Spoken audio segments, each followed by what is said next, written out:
I thought it would be helpful, maybe fun, to show you how I goal plan and what I use for that. I've mentioned it here, I mentioned it on the blog, so it's no surprise that I use Power Sheets by Cultivate What Matters, but I thought I would give you like kind of an inside like peek at what I do, just to like, I don't know, if you've been thinking about it, it might help you. I will say that I was terrified, not terrified, I wasn't scared, but I was like hesitant to do one more thing. I already use a simplified planner for my like daily activities, and I just was like, I don't know if I'll use a goal setting thing or not, but it proved to be so valuable last year. And I didn't do every month. In the summers, it's kind of hard for me to stay on task because we're busy and traveling so much, and the kids are home and my husband's home and our schedule is just crazy. But during the school year, it really keeps me on track for like big goals, and it breaks them down for me. So let me show you what it looks like. Okay, so every Power Sheet comes with a sticker sheet in the front, which are just a few of their stickers. And they have a whole like sticker book if you're real big on stickers. And I actually have the sticker book, even though I'm like medium excited about stickers. I use them and I like them. And I actually use them in my simplified planner because I like those stickers better than the ones that come from the simplified planner folks, the Emily Way folks. But that's just a little tip. All right, so you start out with your big ideas.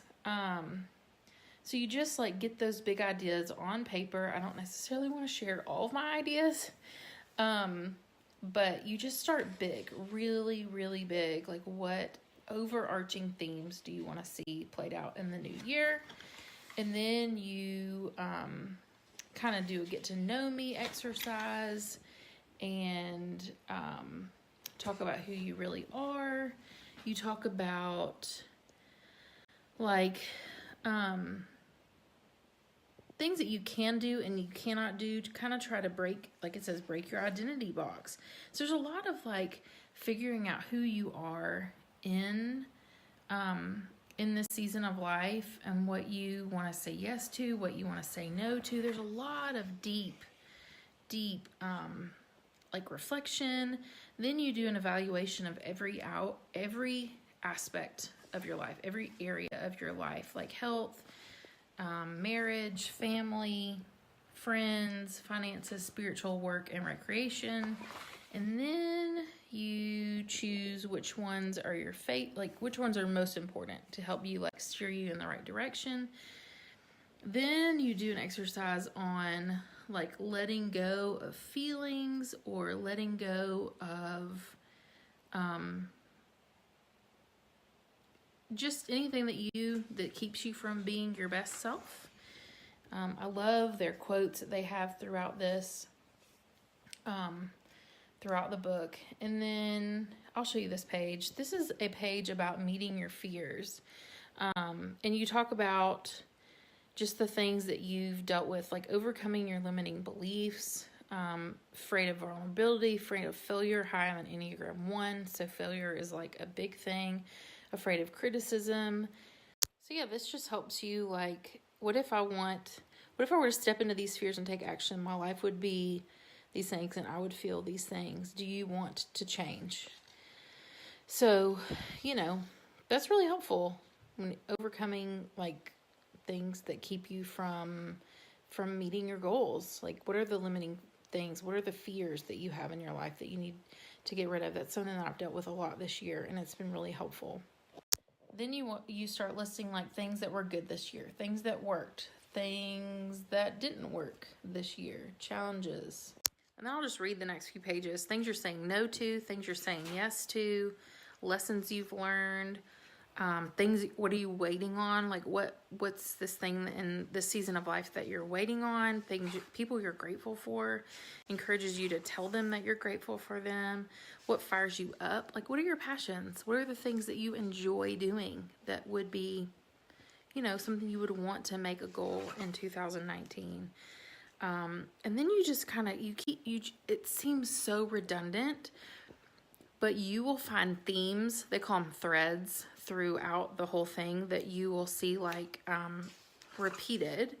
And then it works through choosing a word for your year.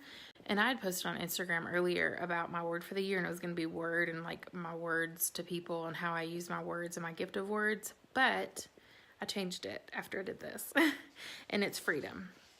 My word of the year is freedom. Freedom from fears, freedom from things that have always held me back. And so I feel like this has been a good tool for helping me get to where I am. It's not the only tool. Like, I definitely have done a lot of work in other areas of my life. You write down what matters to you. You fill out a thing about your most purposeful year. It's just a lot of work on yourself. I mean, it's good work. It doesn't take, it probably took me half a day to think through this and with interruptions. And then you go back through all of that and you name your threads. You see what are the things that kept coming up that are repeated, and you turn those threads into goals. And you list out, you start to break them down, like categorize them in, for faith, for leadership, health, work and business, finances, family, travel, learning, like a hobby. You have goals for all these areas, and you kind of just start breaking them down. And then you go into the goal worksheets. I can show you this. Hold on. Okay, like here's your worksheets, your goal worksheets. It just tells you what each part is. So you put your big picture goal, and then why are you doing this? The positive effect taking action on this goal may have on me and others. So it's like your why and your purpose for having this goal. It's something to think back about. And then you write down how are you going to accomplish this goal, and then starting steps. Starting steps is huge because it's like little mini goals that you can do right now. And then you kind of summarize each goal on like a quick guide page that you can look back on easily and just see them all in one place, because you have 2 pages for each goal, like starting steps and how you're going to accomplish them. And then you have a yearly overview page, which gives you like a box for each month, and you can kind of start like putting in your starting steps so that you see that you're not going to do it all in January. You're not going to do it all in February. You're not going to do it all in the first quarter of the year. Some of your starting steps you can spread out. Stuff that's not urgent, you can do it in the middle of the year or later in the year, and you kind of have an overview of how you're going to tackle each goal during each year. And then you get to your monthly tabs. And after the goal section, you have like tabs for each month. So you'll have a tab for the first 3 months, and then you have like a spring tab, which is pages to kind of like recap that quarter. And then, so this is a month tab. We're going to look at April just because it's blank.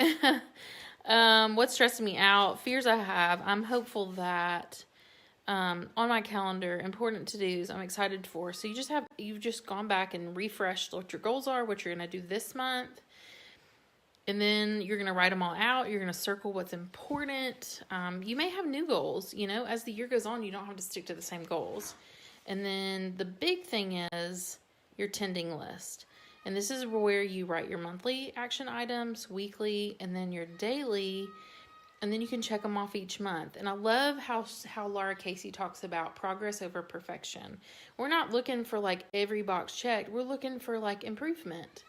And I so appreciate that, because I'm such a perfectionist that I get caught up on perfection and doing everything the way I'm supposed to do. But I just love this. It keeps you on track.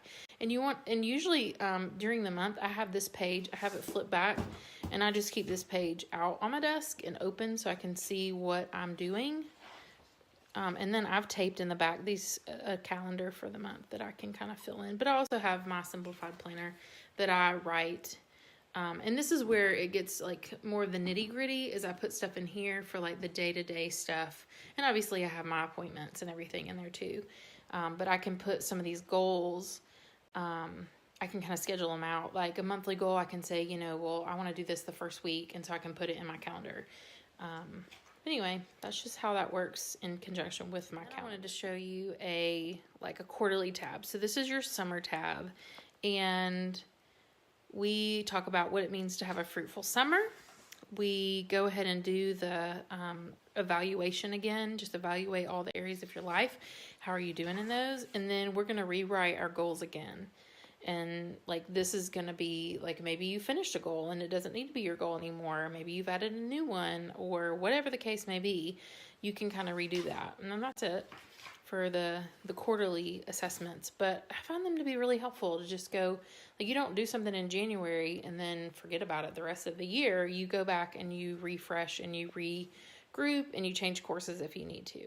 So that's it for the power sheets. That's pretty much it. I don't think there's anything at the end. Oh, at the end of the month, you get a month in review, like how you did and what you would do differently. And at the very end, you have a celebrating 2019 where you can write highlights for each month. But I love it. It just keeps me on course. You know, you always hear take a big goal and break it down, but this walks you through the steps of breaking down your big goals and making them happen. And last year I loved it. So of course I bought it again this year. They're 25% off right now, the full year ones. And obviously you've missed January, but start now. I mean, start anytime. She always says there's nothing magical about, or there's nothing special about January 1. And I agree. Start now, start anytime. She also has like 6-month power sheets that are undated. So you could do that if you wanted to start now and just try it for 6 months.